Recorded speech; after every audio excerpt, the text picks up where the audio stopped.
Hi everyone, want to bring still images to life? With Nim.video's image to video tool, you can animate any images in seconds. So let's get started. First, open the Nim.video and sign in with your Google or email account. And you'll need an account to access the image animation tools.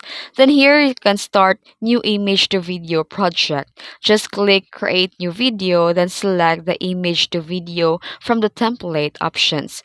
Then here, this feature turns static images into animated scenes with AI effects.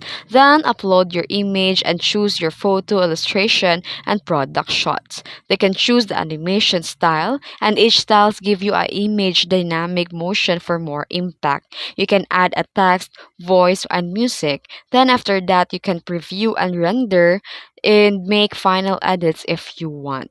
And that's how it is so easy to animate images with Nim.video's image to video tool, perfect for social media, ads, or storytelling. No video editing needed. If you found this helpful tutorial, don't forget to like and subscribe for more tips and tricks. Thanks for watching.